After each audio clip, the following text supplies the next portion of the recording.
Sebuah karya terbaik dari Eza Mintarja, kelanjutan dari kisah Pelangi di Langit Singasari yang telah kami tayangkan sebelumnya. Kisah kolosal bernuansa sejarah dan fiksi di kehidupan tanah Jawa dengan judul Bara di Atas Singgasana. Pada kesempatan yang sangat baik ini, kita masuk pada bagian yang pertama dengan episode Putra Mahkota. Sahabat Permata TV yang tercinta, saat ini kita sampai pada seri yang ke-44. Selamat menikmati.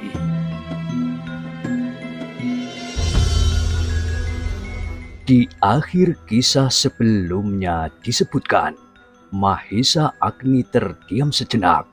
Angan-angannya sajalah yang berkibar dari satu peristiwa ke peristiwa yang lain. Terbayang di rongga matanya jalan kehidupan Ken Dedes yang berat. Seolah-olah Ken Dedes tidak pernah mengalami suatu kehidupan yang manis untuk waktu yang cukup lama. Ketika ia mulai berangan-angan dan berpengharapan hidup dengan damai di Padukuhan Panawijen bersama seorang anak muda yang sederhana bernama Wiraprana, maka datanglah badai yang dihembus oleh kuda sempana, sehingga Wiraprana terbunuh tanpa dosa dan Ken Dedes dilarikan ke Istana Tumapel. Namun di istana Ken Dedes ternyata telah menarik hati Tunggul Ametung yang kemudian mengambilnya menjadi seorang permaisuri. Ketika hidupnya sudah mulai terisi, setelah ia berhasil menyesuaikan diri dan bahkan setelah ia mulai mengandung, suaminya itu terbunuh. Ternyata Ken Dedes masih juga sempat dibakar oleh api cintanya kepada Ken Arok. Dengan penuh harapan ia kawin dengan prajurit yang aneh ini.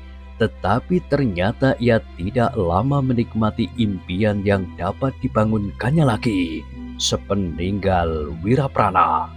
Karena di antara Ken Dedes dan Ken Arok kemudian hadir seorang gadis yang berdarah panas bernama Ken Umang.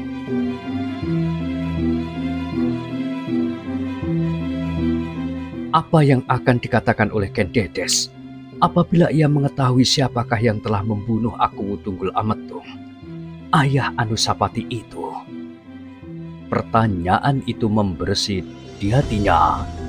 Mahesa Agni menarik nafas dalam-dalam. Ia sendiri telah mencoba sekuat-kuat kemampuannya untuk memisahkan diri dari jalur kehidupan Ken Dedes. Ia mencoba untuk tidak menolak kenyataan yang dihadapinya. Namun melihat kehidupan Ken Dedes yang suram, hatinya pun menjadi suram pula. Mahesa Agni seolah-olah terbangun dari lamunannya ketika ia mendengar ibunya berkata, "Agni, mungkin usaha itu dapat dicoba, tetapi kau harus mencari jalan yang lain yang dapat kau tempuh." Mahesa Agni mengangguk-anggukkan kepalanya. Kini sudah menjadi suatu kenyataan bahwa Anusapati adalah putra mahkota. Tidak mudah untuk menyingkirkan jabatan itu daripadanya selama ia masih hidup dan tidak berbuat sesuatu yang dapat dianggap sebagai suatu kesalahan yang sangat besar bagi Singasari, maka ia tidak akan dapat disisihkan. Karena itu, maka awasilah anak itu baik-baik. Jangan sampai anak itu melakukan perbuatan yang dapat dianggap sebagai suatu dosa yang besar bagi Singasari, membangkang atau memberontak misalnya. Dan yang penting, jagalah agar Anusapati tetap hidup dan memangku jabatannya untuk tetap menjadi seorang putra mahkota Anusapati memang harus tetap hidup.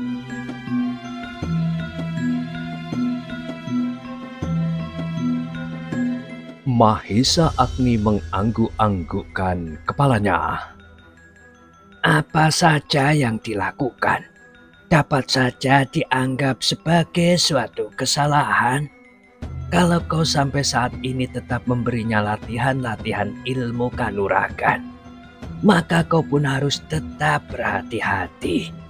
Kau akan dianggap sebagai orang yang telah melakukan kesalahan dengan tuduhan mempersiapkan diri untuk melakukan perlawanan terhadap Singasari dan Raja. Mahesa Agni mengangguk-anggukkan kepalanya.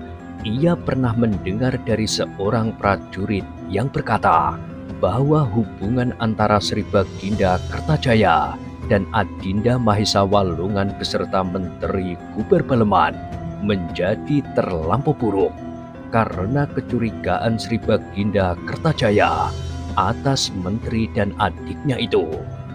Tetapi hal yang serupa itu dapat saja terjadi di Singasari, bukan karena fitnah oleh salah seorang prajurit atau pemimpin Singasari yang lain, tetapi justru dengan sengaja diatur suatu tuduhan yang demikian, seolah-olah Anusapati telah mempersiapkan suatu pemberontakan karena ia tidak sabar lagi menunggu masa jabatan yang akan diterimanya kelak sepeninggal ayahandanya.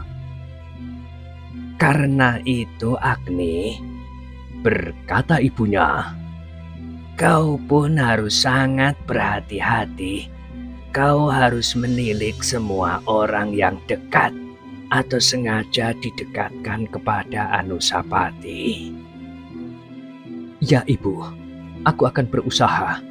Sampai saat ini Anusapati masih berhasil menyelimuti dirinya dari ilmu yang diterimanya. Ia masih tetap dianggap sebagai seorang putra mahkota yang lemah.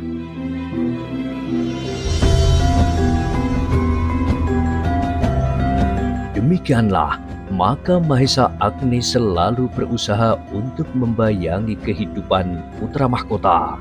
Setiap saat yang dapat dipergunakan, selalu dimanfaatkannya untuk melatih diri dan mengisi diri dengan berbagai pengetahuan, kanuragan dan ilmu kerohanian. Namun semakin menanjak pada usia yang semakin dewasa, maka semakin banyaklah pertanyaan-pertanyaan Anusapati tentang dirinya. Ia menyadari bahwa ia memang semakin jauh dari ayahanda Sri Rajasa. Ia tidak mengerti kenapa Sri Rajasa tidak berbuat adil kepada putra-putranya, apalagi ia sebagai putra mahkota. Terutama putra yang lahir dari Ken Umanglah yang terlampau banyak mendapat perhatian. Adik-adiknya yang lahir dari ibunya Ken Dedes masih juga mendapat kasih yang cukup bagi seorang anak. Tetapi kenapa ia sendiri dari antara sekian putra-putra Sri Rajasa yang semakin lama menjadi semakin terasing? Dengan demikian maka Anusapati menjadi semakin dekat dengan Mahesa Agni. Semakin dalam duka melukai hatinya, maka semakin tekunlah ia dengan ilmu yang dengan diam-diam diterimanya dari pamannya.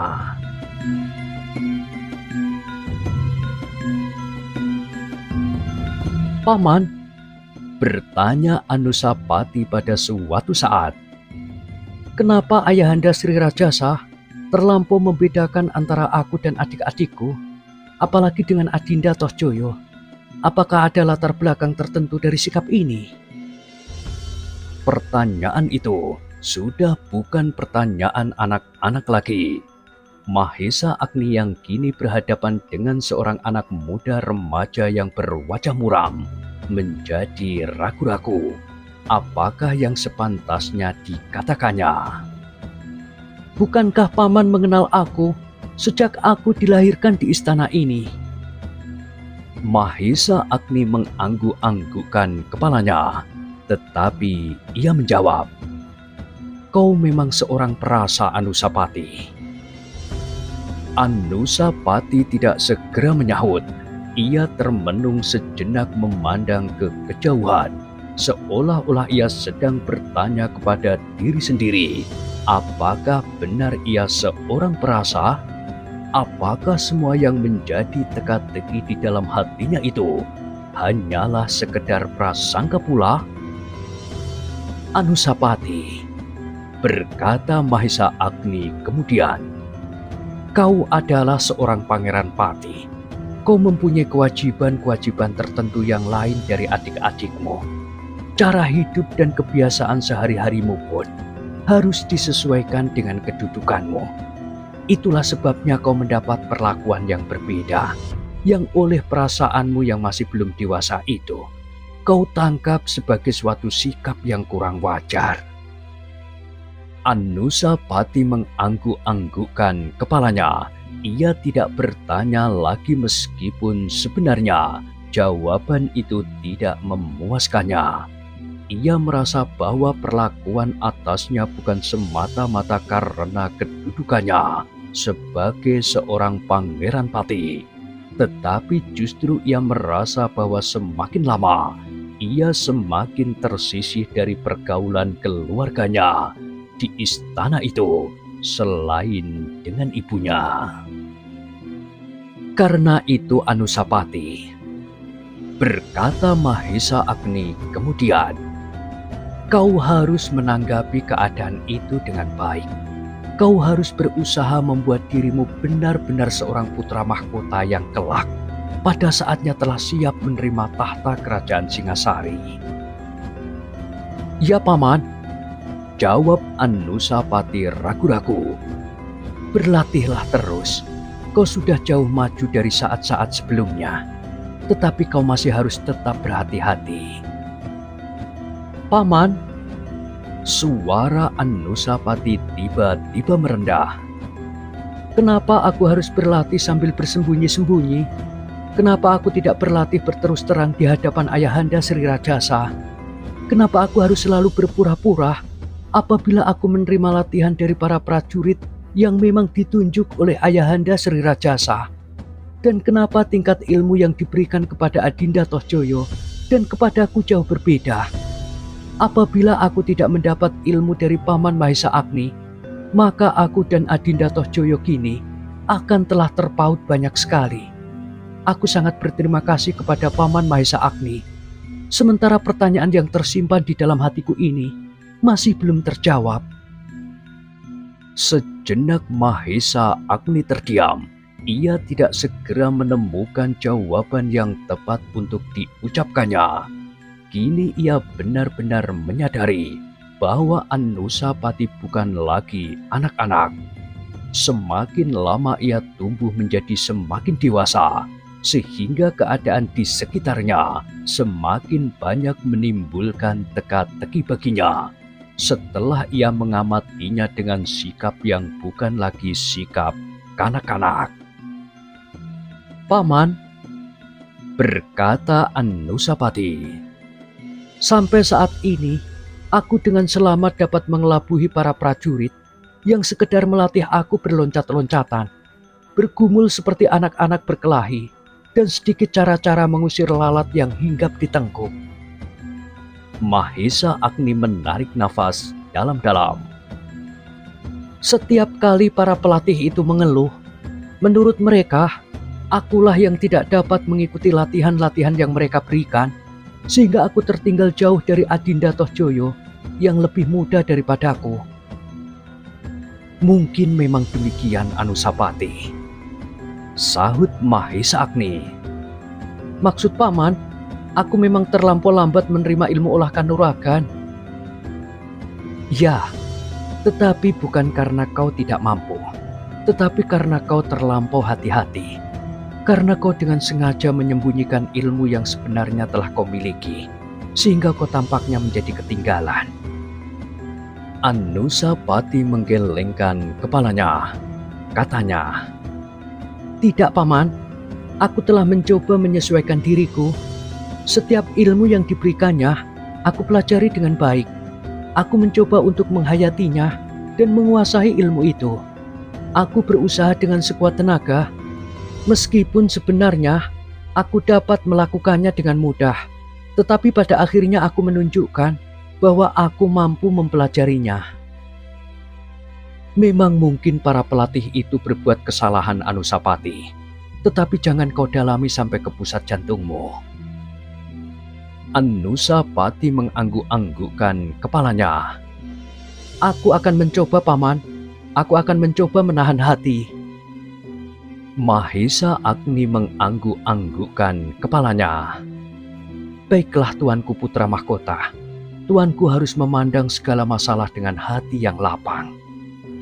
Ah, Paman, desah Anusapati. Pada suatu saat, aku memang harus bersikap demikian. Sekarang pun aku harus bersikap demikian sebenarnya. Dan sadari Anusapati, kau adalah putra mahkota, tidak lebih tidak kurang. Kau mempunyai kedudukan yang khusus. Karena itu kau jangan terlampau berkecil hati menghadapi masa depanmu. Jangan kau pandang hari depanmu dengan sudut pandangan yang buram. Tetapi songsonglah hari depan itu sebagai hari yang cerah. Anusapati mengangguk-anggukkan kepalanya, meskipun ia masih tetap dicekam oleh keraguan-raguan.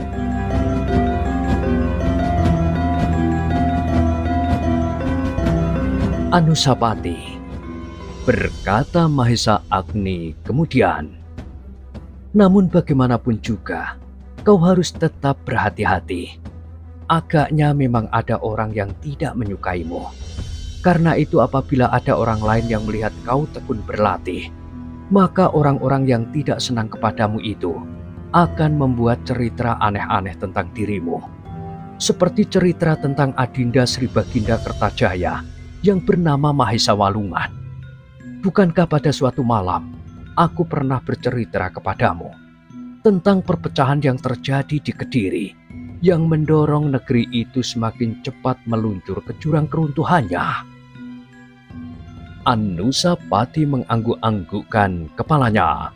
Semakin banyak usianya, maka ia semakin banyak mengenal sifat-sifat orang di sekitarnya. Ada yang dikenalnya langsung dari pengamatan, ada yang didengarnya dari cerita-cerita, dikenalnya sifat-sifat yang baik dan sifat-sifat yang memuakkan, penjilat, pemfitnah, dan pengadu. Tetapi ada juga orang-orang yang dengan ikhlas berbuat bagi orang lain. Peristiwa Kediri, pengamatannya pada para prajurit Singasari sendiri, para emban dan pelayan-pelayan, ibunya sendiri dan Ken Umang merupakan bahan-bahan yang baik baginya untuk menilai isi istana Singasari yang sebenarnya, di samping pamannya Mahesa Agni dan Sri Rajasa sendiri. Demikianlah Anusapati tumbuh terus walaupun di atas tanah yang gersang. Orang-orang di sekitarnya, terutama keluarganya sendiri, semakin lama terasa menjadi semakin asing. Namun setiap kali Mahesa Agni selalu menasihatinya agar ia tetap tabah menghadapi tentang keadaan. Meskipun Anusapati masih tetap bertahan terus, namun keadaan itu ternyata sangat berpengaruh kepadanya. Ia menjadi seorang anak muda yang murung, pendiam dan bagaikan pintu yang tertutup. Sukar sekali mencoba melihat isi hatinya, meskipun orang itu adalah orang-orang yang terdekat. Bahkan Mahesa Agni sendiri kadang-kadang kurang mengerti apakah yang dikehendaki oleh kemenakannya itu. Namun Mahesa Agni tidak melepaskannya, meskipun kadang-kadang ia sendiri menjadi bingung menghadapinya. Tetapi ia tetap mencoba untuk selalu dapat mengendalikannya. Meskipun demikian, meskipun Anusapati seakan-akan menjadi seorang perenung, namun ia sama sekali tidak menjadi lemah di dalam olah kanuragan. Semakin dalam ia mendalami kehidupan, maka semakin tekun ia berlatih, sehingga pada suatu saat Anusapati telah berhasil menguasai hampir semua ilmu yang diberikan kepadanya.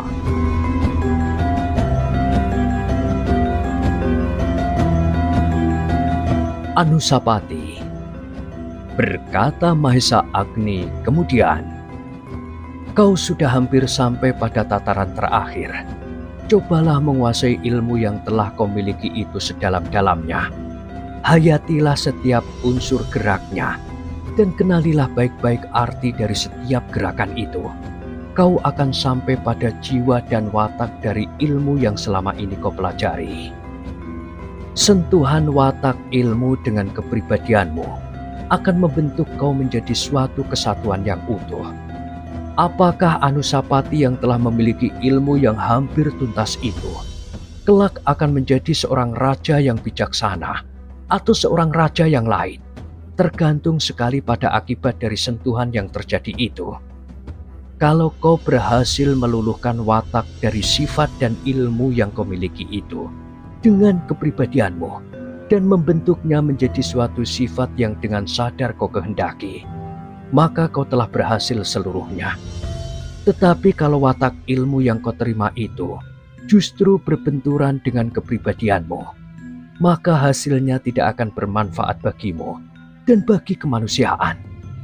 Ilmu yang baik di tangan seseorang yang berkepribadian kurang baik justru lebih berbahaya dari ilmu yang paling dungu sekalipun. Tetapi ilmu yang baik, yang luluh dengan kepribadian yang baik, itulah yang akan dapat menjadi pelindung dari kemanusiaan. Anusapati mengangguk-anggukkan kepalanya. Ia dapat mengerti keterangan yang didengarnya dari mulut pamannya itu.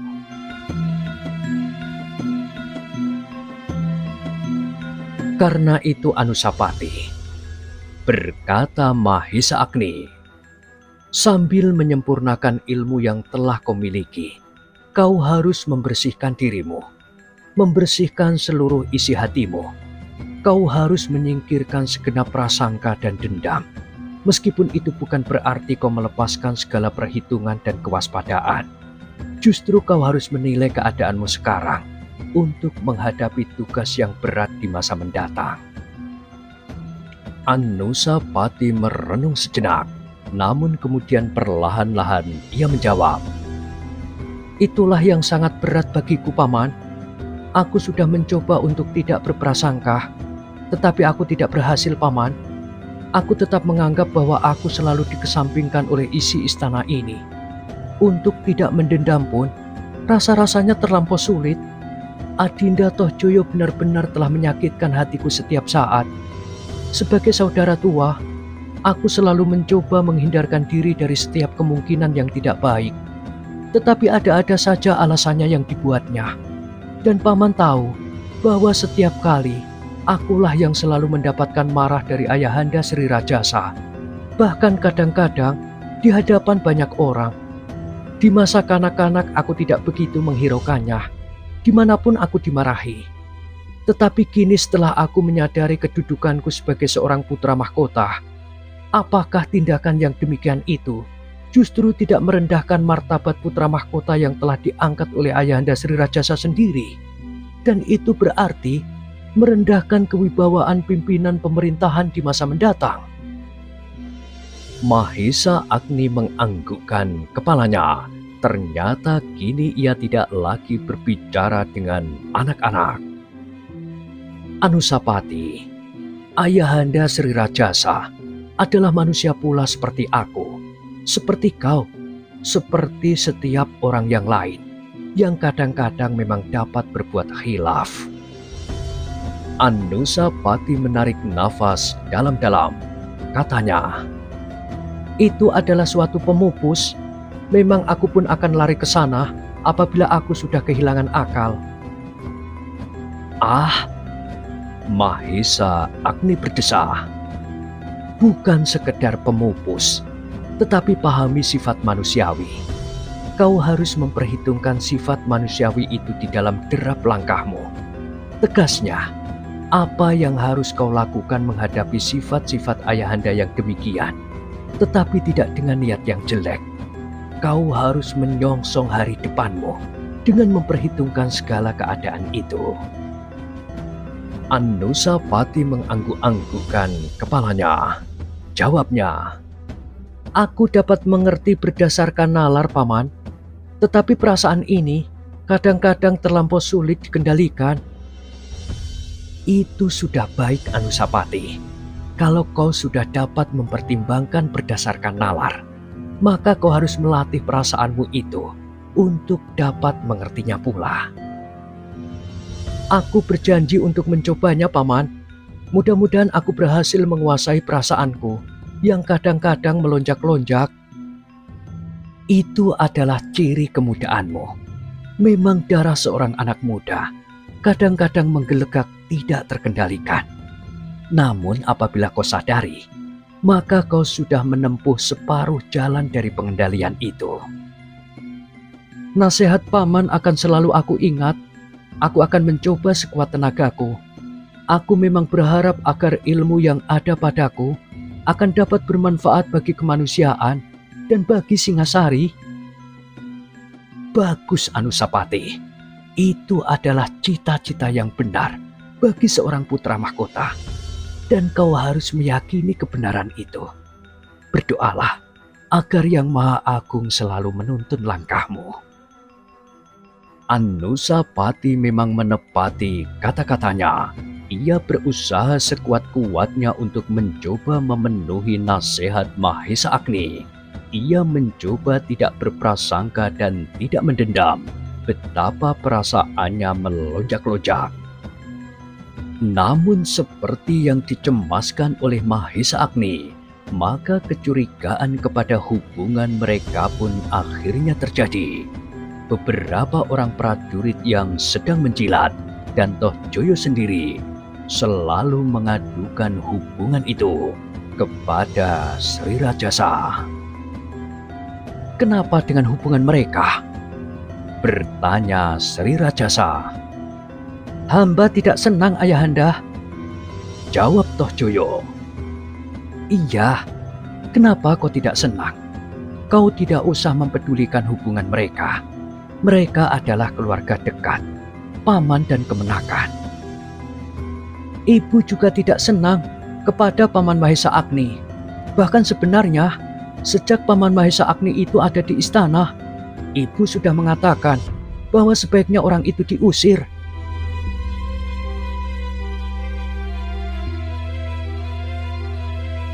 Sri Rajasa menggelengkan kepalanya.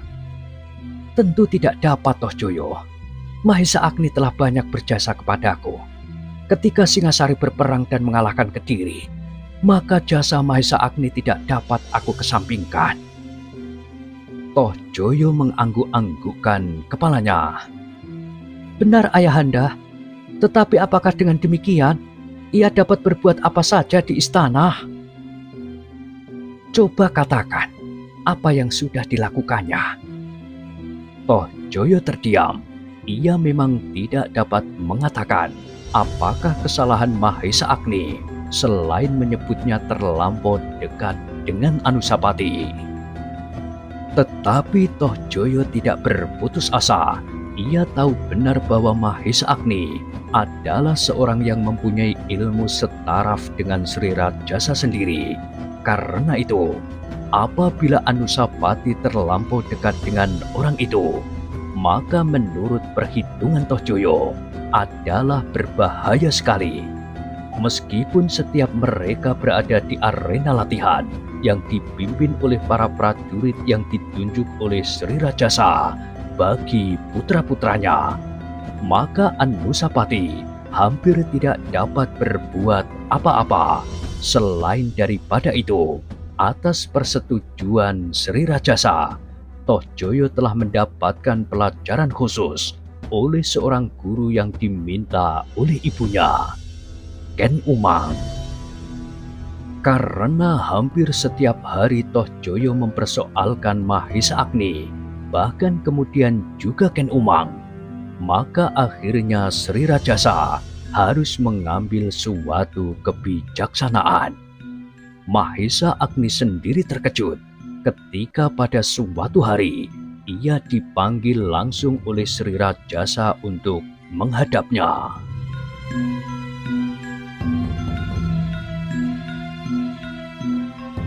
Apakah Sri Rajasa pernah membicarakan sesuatu tentang hamba? Bertanya Mahesa Agni kepada Kendedes. Tidak, Kakang. Bahkan pada saat-saat terakhir, Sri Rajasa jarang sekali datang kepadaku, apalagi berbicara tentang sesuatu.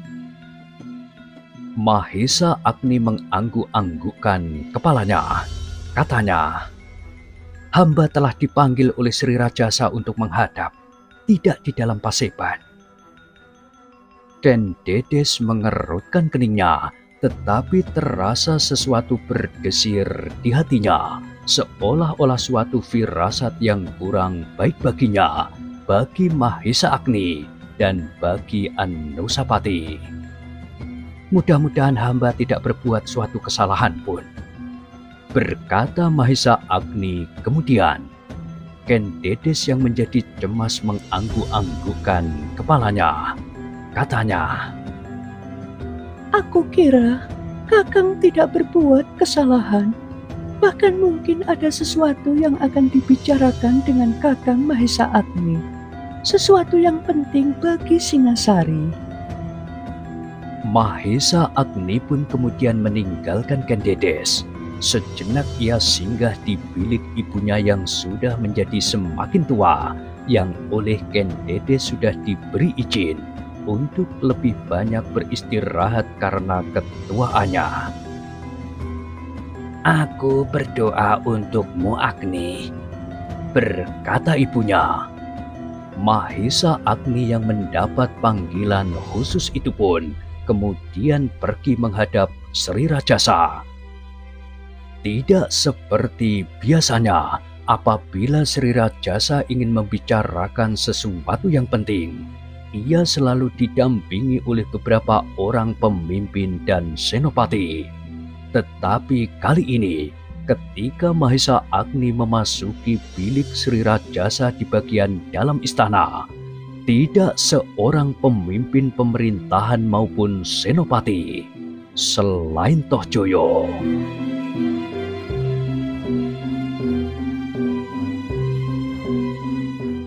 Nah, bagaimanakah kisah selanjutnya? Silahkan ikuti terus kisah Bara di Atas Singgasana pada kesempatan berikutnya. Sampai jumpa.